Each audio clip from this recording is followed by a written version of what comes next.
Hi guys. I'm doing this video because I only have 3 puppies, my puppy and 2 puppies, Anya and little Purple are going home today, so it's exciting. And the other boys are at the vet getting their ears done. This morning was hectic because Jimmy was already running late to work because he has to take them. My car's down, and he had to go to work late. And all the puppies are covered in feces. Disgusting, because they all wanted to potty on the floor last night, of course, and they were all sliding through poo when I opened the kennel. So I had to wipe them all off and get them as good and clean as I could. Hand them to Jimmy. He took them to the vet, so they're at the vet now. Everything's going good, so that I've heard, and I'll pick them up today around 3:30, 4 o'clock. So anyways, I'm doing this video because I don't have time to hang on my phone and reply to people, and I'm not trying to be rude, but I'm busy.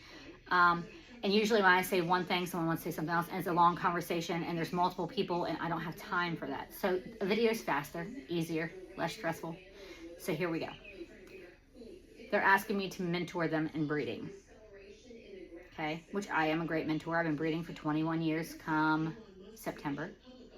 I started with Yorkie Poos, and I also did Jack Russells, and then I went to Dobermans 11 years ago, and I've been doing Danes for approximately 4 years. I'm pretty new to Danes, but I freaking love it. So my thing to you is absolutely don't do it, okay? It's not easy money, okay? I mean, 80% of the time, you question, is this even worth it, okay?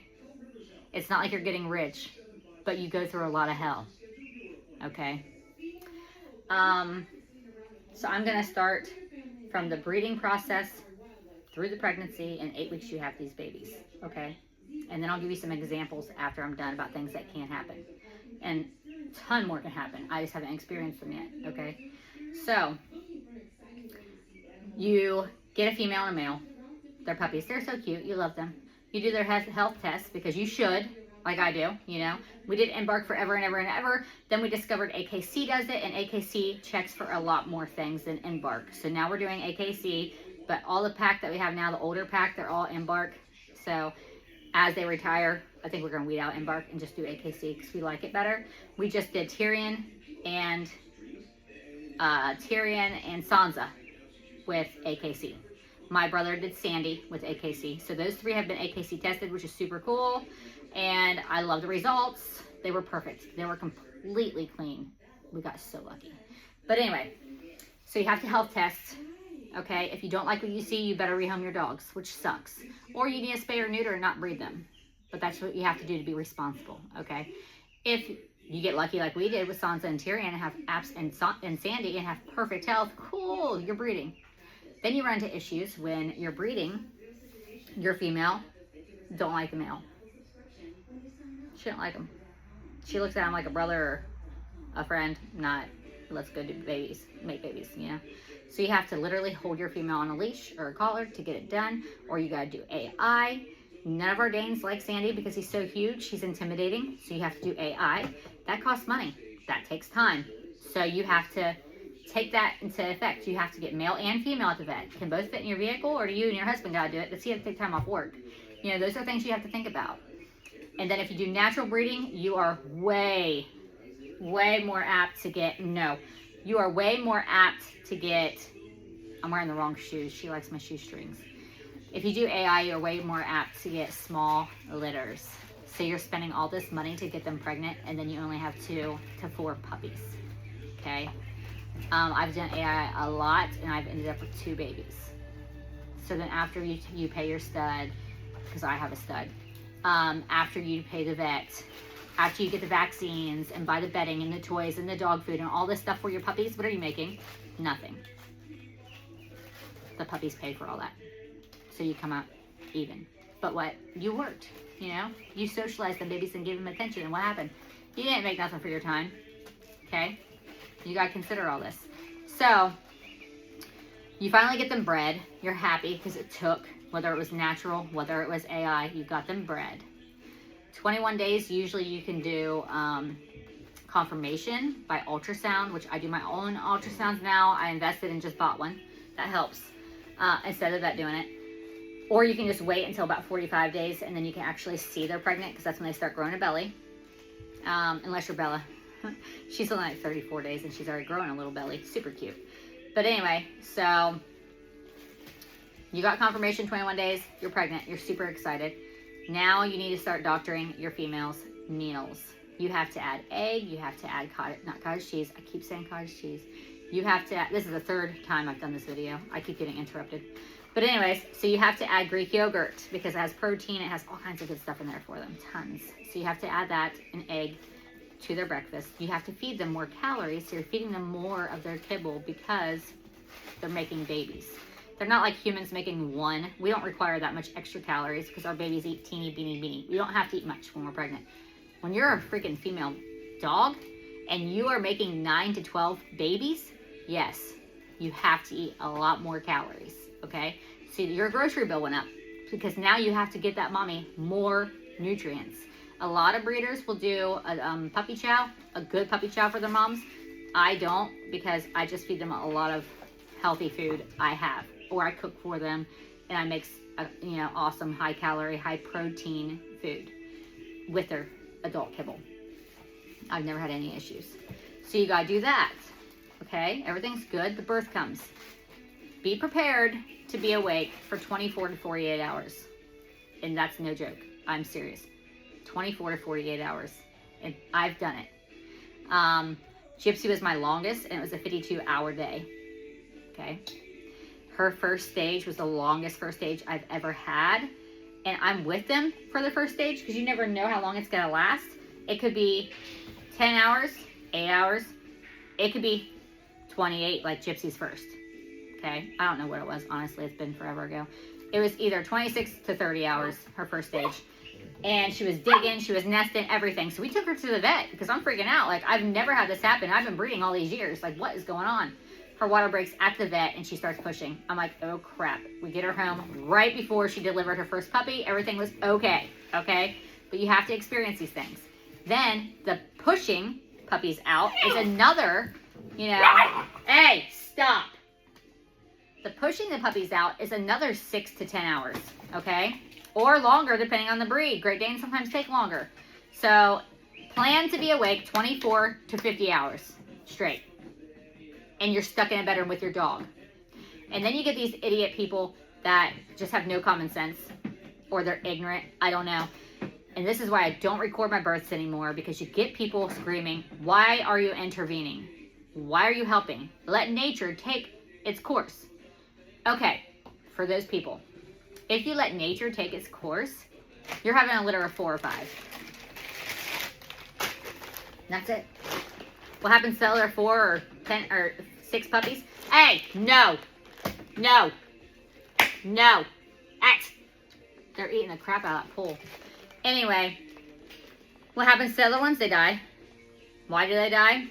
Because the mother, by all rights, gets exhausted by her 4th, 5th puppy. They're exhausted.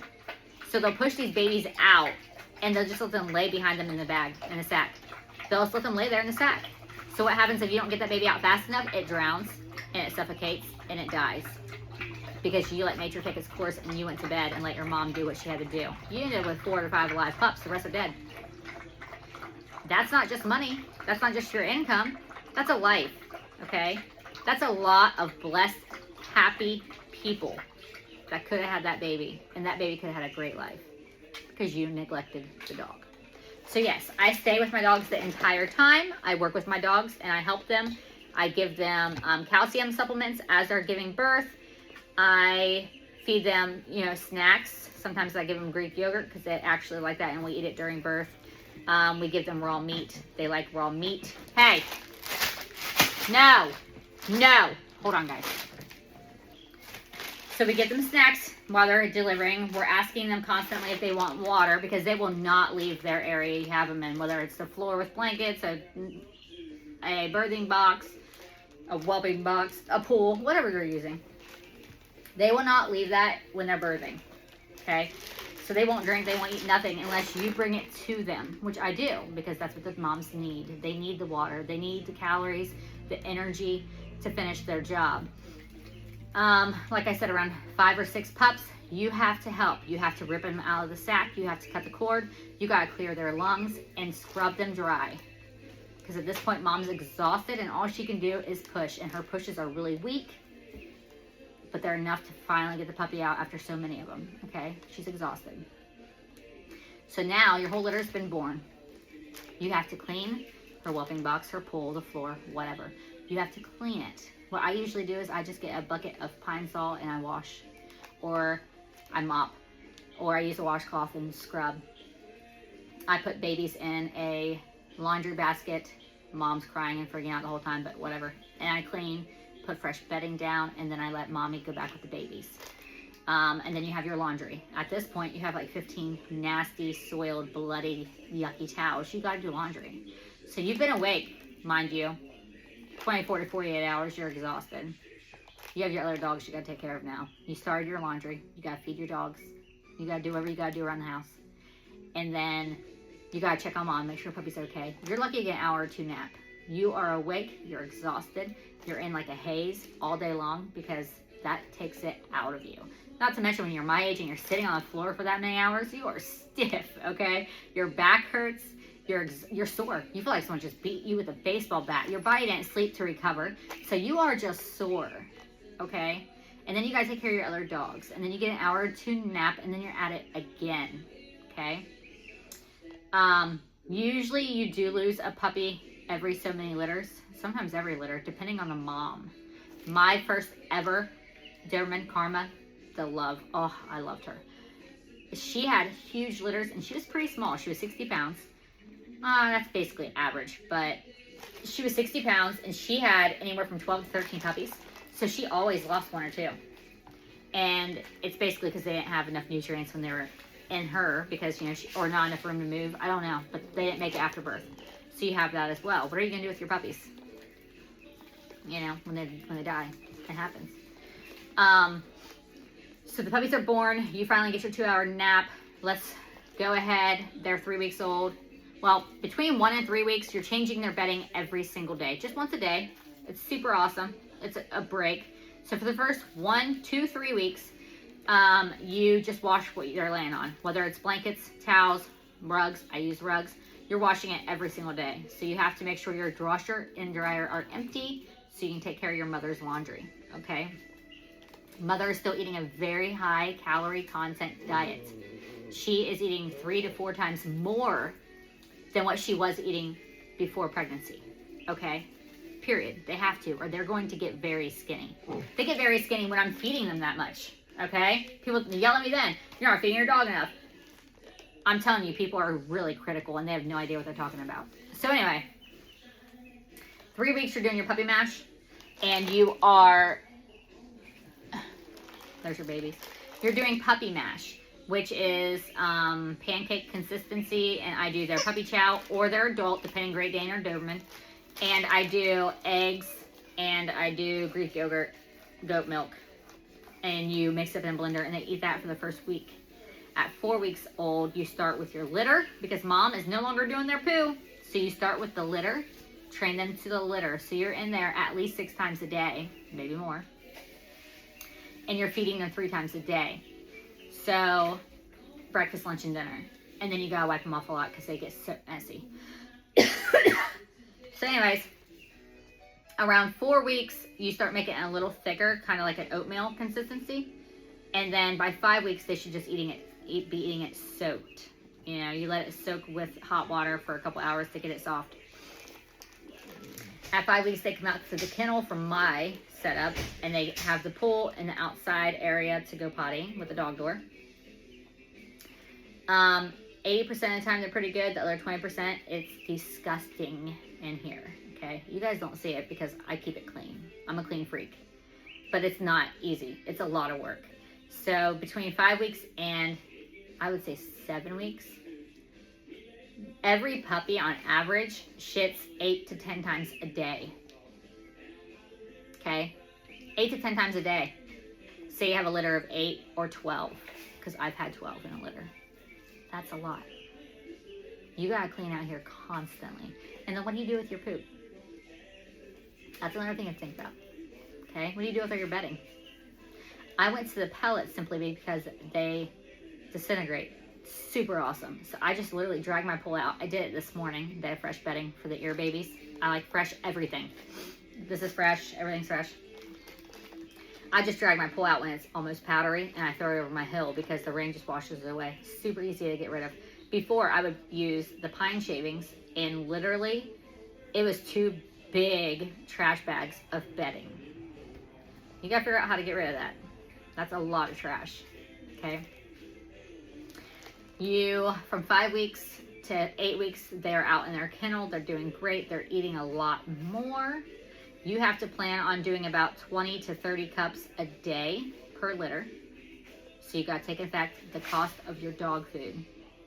At this point, you also need toys. Toys cost money. Dobermans, depending on the breed, Dobermans will shred their toys pretty darn quick. Normally, this litter's been great. So you have to replace those toys quite a bit. I do the raised beds, and these puppies have been great. Thank God. But most of the time, they're shredded. And I have to replace my covers all the time. The bedding, you gotta buy your bedding constantly. And keeping them clean. It's a lot of work, guys. You want to pull your hair out, okay? It's nothing for you to be covered in shit all day long as a breeder. You cannot look pretty, so if you're a girly girl, don't do this. Okay, you can't make your hair pretty and do your hair, because guess what? Your hair's just gonna be in your face. Your hands are covered in dog shit. What are you gonna do? Touch your hair? I mean, come on. It's not practical. When you're a breeder, you live like me. Hair in a bun, hair in a ponytail. You live in clothes that you don't care about because they rip holes in your clothes. They cover you in feces, okay? Your puppies are covered in feces all the time. You don't see it because I keep them clean, but they are always covered in feces. Their poopy little prints are always all over their dog beds. I keep them changed. I keep them clean. I do a lot of laundry. I do plush toys only because I throw them in my washer and wash them. So for people asking me to mentor them, of course I will help you if you need my help. But guess what? Don't do it. Don't do it. It's too much work, okay? You have to socialize these babies. You have to hold them. You have to love on them.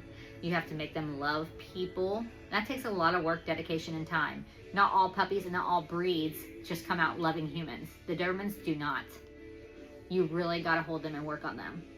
Great Danes are 50-50. Some love us, some don't. So you got to work with them.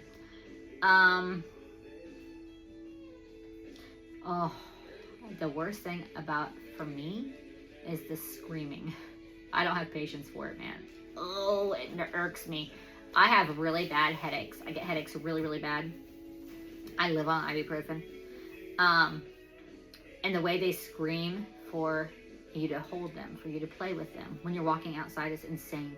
You guys don't hear all that. It's crazy. When they want fed, oh my gosh, they're screaming like someone's literally killing them, and they're ripping on the kennel like crazy. Not to mention kennels. They coat them with poop. You have to go meep, meep, meep, meep, and all these little gaps. It takes time, okay? It's a lot of work to keep these babies clean. So it's not only the work that I say don't do it, because some people can. I've mentored 2 people already, and they were great. They did a great job. Great job. They never bred again, okay? They never did it again. It's a lot more work than just having a litter of pups and then they get to go home, okay? That's not it. It's just not, oh, they're cute. Let's play with puppies.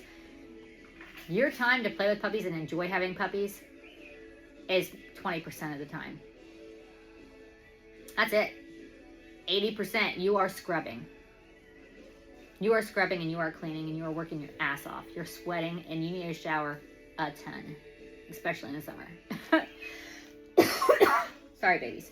But anyway, not only that, you have to consider things that happen. So here's where we get into that. I've had a ton of experiences which were just horrendous. So my Doberman, the love of my life that died, Karma, she had her 5th litter. I never breed 5 times because of her. I learned, okay? She had her 5th litter, and it was her retirement litter. And she still looked great because I keep their weight down. I keep them exercised. So she still was in amazing condition. Well, she ended up getting mastitis. And in her back teeth, I didn't know. I had no idea. She didn't show any signs. She was still eating. She was still acting normal. I was working FedEx night shift at the time, and I was in Lancaster getting my nails done because I always went every 3 weeks to get my nails done until a year and a half or 2 years ago. And Jimmy just left for half an hour to go get a haircut. That was it. She had a litter of 10 beautiful puppies. They were all different colors. She had fawn, she had blue, she had red, she had black. They were beautiful. And they were 2 weeks old, or close to it. Well, he gets home and he's calling me like crazy. And he don't ever call me when I'm getting my nails done, ever. Like, Jimmy never calls me. He texts me. If he calls me, 90% of the time it's something serious. I need to answer the damn phone. So I told my nail tech, hold on a minute, I need to walk out. So I walked outside to answer the phone. Karma, my mother of 5 now litters, killed her entire litter.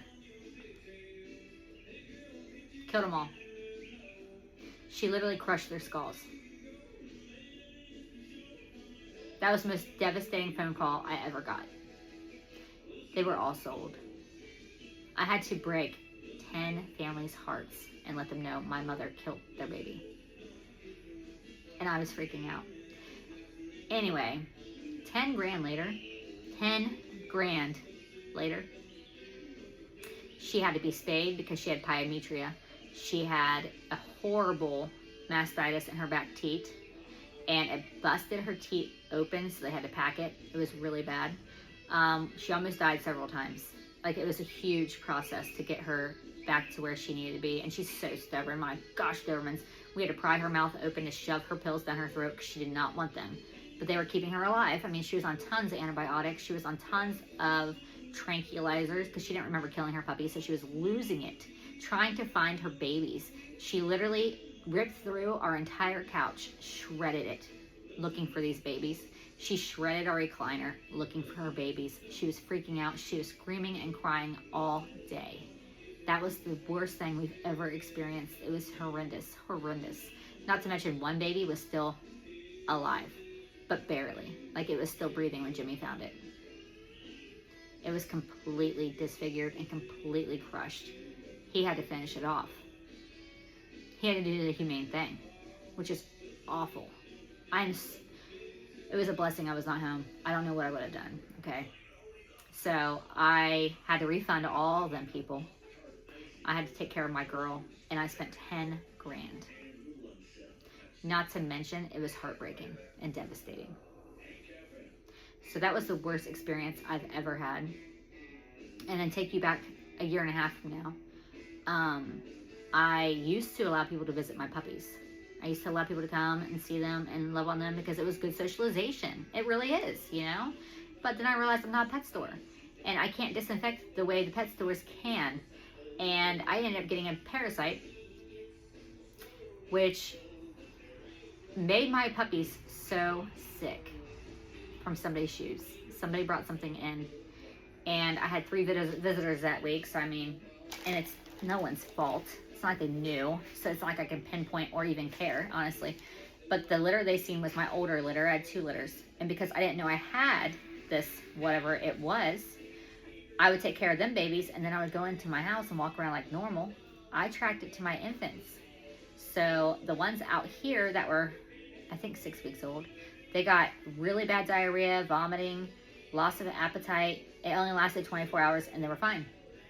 But still, it was awful. Water runs for a litter of 10 for 24 hours when they literally go 6 to 10 times a day per dog anyway. It was a nightmare. Well, me going in and taking care of my 3-week-old puppies made them get it. And at 3 weeks old, they just turned 3 weeks. I didn't start my soft food when they got it. I was about to start my soft food. And at this point, I had a mother that was not a very good mother. She was refusing to feed them now. They have diarrhea, they have vomiting, they're about to die. Mom will not nurse. They have no idea what to eat or how to eat, and they don't have an appetite. So they're all getting dehydrated. I have to force mom. I have to hold her down. I have to literally lay on her and hold her down to make her nurse these poor babies because they're gonna die if I don't. So now no one's allowed to visit again. I'm sorry. Like, if you do visit, because a couple people have, I'm very particular. They are vaccinated. You wear shoe covers. the whole 9 yards, because I cannot do this again, okay? I will not do this again. I'm risking all my babies' lives letting you guys visit. So that was another horrendous. I've never done so much laundry in my existence. Like, it was hell. Literal hell, okay? Then, you guys know the kennels I use. Don't know how it happened, but everything unthinkable will happen when you have puppies. So I had a little boy, Link, awesome family, awesome people. He got his knee somehow stuck in that kennel, and he hung all night. All night, he hung. And I always check on them around 9:30 before bed and do my last minute cleaning and whatnot. And then I come back out, but I don't get back out here until like 7 because I take care of the dogs inside and then come outside. So I don't know when it happened, but he hung. His little knee was stuck and it was swollen, like 4 times bigger than it was. Of course, vet a visit. Luckily, everything was fine. It was just swollen because it was stuck there for so long. That poor boy still to this day has a scar, but now it's shaped as a heart. So she says it gives him character. And she was super, super sweet. Thank you so much for that. Oh, I was so worried. But not all people are as amazing as she was, okay? That could be a puppy you're stuck with because they don't want to deal with it and they're pissed that you neglected their dog, which you didn't. But people are just too hard on breeders. Then I had another dog. I used to use wood poop boxes out here, and they were a lot more heavy, but I liked it because they couldn't move them around, you know, because they like to play in there. But never again, because I had a little guy somehow get his leg stuck behind the poop box, and that bedding I use is heavy. And instead of just lifting it out, he fell down and pulled and pulled and pulled and pulled. And he was completely fine too, but it looked horrible. It literally put a huge hole through his leg. I had him 2 weeks longer than normal because he had that big hole, and we had to keep him on antibiotics and keep it clean to make sure it wasn't infected. Once again, his customers were freaking fantastic, amazing. They got their baby a little late. I think he was 10 weeks old. Artemis. Hi, Carrie. Hi, Brian. And that was something so unexpected. It's never happened. But guess what? I learned. Now I use a pool. But that's what I'm saying, guys. There's so many things that happen. It's insane. The deposits that you get, that's not your money. You don't make any money. All those deposits do is carry you through the entire litter. They carry you for 8 weeks, you know, on your puppy toys and your bed covers, your bedding, your cleaning supplies, your dog food. Like I said, they're eating 23 to 30 cups a day. You go through the food. Your vet visits, dew calls, tails, shots, dewormer, you know, all this stuff adds up. And it costs money. So when you guys give deposits on your puppies, that money takes care of those puppies while I have them. When you back out a couple days before pickup or a week before pickup, why do you not get it back? Because I don't have it. I don't have it. You said you want your dog, you backed out. Sorry, but that money's gone. It took care of your puppy for you that you no longer need or want, or something came up. So it's gone. Okay? That's why deposits are non-refundable. One more thing, you don't have a life. If you like vacations or you like time off, don't be a breeder. Don't be a breeder. If I'm gone more than 2 hours, I'm freaking out. I'm stressed because I have so many dogs and I'm so worried something's wrong, or they're all in kennels and I hate them living in kennels. So I gotta get home, I never take vacations because I can't trust people, which I am looking for a dog sitter right now. So if anybody knows anybody that's trusting, I will take them in town, and I will have them come and check out my dogs and get to know everybody and see how it goes. We pay $150 a day. Anyways, so I say do not breed. It's way worse than just sticking 2 dogs together, having puppies and selling them. No. I wish. Like I said earlier, I like my life 50% of the time, okay? You also have to remember the demand of customers, okay? The customer only thinks about their puppy, which by all rights, that's what they should do, okay? That's totally fine, totally normal. But guess what? You're dealing with 8 to 12 customers, all having certain questions, all wanting to see extra pictures, all wanting special videos, all wanting this and that and this and that because they're thinking about their baby, okay? Which is fine. Like I said, totally fine. But you have to think, you don't get a day off. Every single day is a work day for me. I don't get one day off. I find myself about once a month, I get in a funk. You know, I'm a woman, you know, we have hormonal moments. And I lock myself in our bedroom. I'm like, hun, you're home. I need the evening to myself. I lock myself in the bedroom, I lay down, I watch TV, I have no dogs around me, and I'm happy, okay? Give me a couple hours off a month. Thank you. You know, that's it. You have no time off. Not to mention, your puppies leave, customers still get a hold of you constantly with updates or questions or concerns. You have to be on call always for all these people. So keep that in mind. You know, you can't just go on vacation and turn your phone off. You got people relying on you. And that is word of mouth. So if you're a shit to them, what are they going to say about you? If you sell puppies that aren't socialized, what are they going to say about you? If you sell puppies with long nails and smelly bodies, what are they going to say about you? You have to do a good job. Not only for the babies, because they deserve it, and your moms deserve it, but your customers deserve it. It's a lot of work. So for everyone, well, the 2 people this litter, every litter I get this, for the 2 people this litter saying, will I mentor you? Of course I will help you and I'll answer all the questions you have in the world, but guess what? Don't do it. Guess what's going to happen? You're going to get dogs to breed, you're going to have 1 litter, and you're going to say, never again. That's what you're going to do. It takes a very special person to be able to do this. And I'm not saying I'm special. Okay, I'm just saying I'm very hardy. Okay, I'm not soft-hearted. Oh, another thing happened. Oh gosh, this broke my heart. Okay, a lot of things break my heart. Okay, I had a Great Dane litter, 10 puppies, and they were all amazing. I had one little boy that was sick, and we thought he aspirated on milk. Turns out he had an overgrown esophagus, and all the food was sitting in his esophagus. He was almost 6 weeks old when I took him to the vet again and had an x-ray done because he was not getting better on the antibiotics at all. And I was in love with this little boy. The family was in love with this little boy. All my other customers were in love with this little boy. I had to put him down. So I had to spend $500 at the vet for the second checkup. And then I had to refund their deposit. And I lost a freaking precious life. That baby was the most precious little thing in the world. Okay? It happens. It's very heartbreaking, but very rewarding, depending on if you get blessed or not. So I suggest you not do it. Or you really think about it. I mean, most of the people when I talk to them, 100 piles of shit alone tells them, nope, it's not for me. You know? I mean, it's nothing for me to go to Walmart and go, great, I got shit on my pants. Because I had to go check on the puppies again. I already changed my clothes, but now they're jumping on me, and one of them smeared shit down my leg, and I didn't even know until I went to Walmart. It happens. Part of being a breeder. So, really consider what you're thinking about doing. Take in all the pros and cons. There is more cons than there are pros, to be frank. I mean, you also have really shitty people that you deal with that give you a deposit and then shut your entire existence down. Okay? I've just been through that too. So really think about it. Don't breed unless you have a ton of time, you don't care about having no life at all, and you really, really love the dogs and puppies. Otherwise, you're not going to be able to handle it. All right, you guys, have a good day. I have to get the rest of my chores done. I got to do my dog shit outside, out here, and in my house area. And I got to get little Purple ready because she's the first one to leave. She leaves today at noon. Anya leaves by 3, hopefully, because I got to pick the puppies up at 3:30.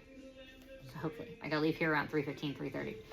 So I'm going to let these little girls sleep. I'm going to leave my baby with them just so I can run and get stuff done. Hopefully shower before I shower Purple. We'll see. All right, guys, if you have any more questions or concerns, and those of you, those 2 ladies that talked about breeding, I will text you back after this weekend. This weekend, I have a ton of pickups. I have a ton going on. I am way too busy. But I will text you back. I'm not ignoring you. Really think about it, and we'll talk later. All right. Have a good day.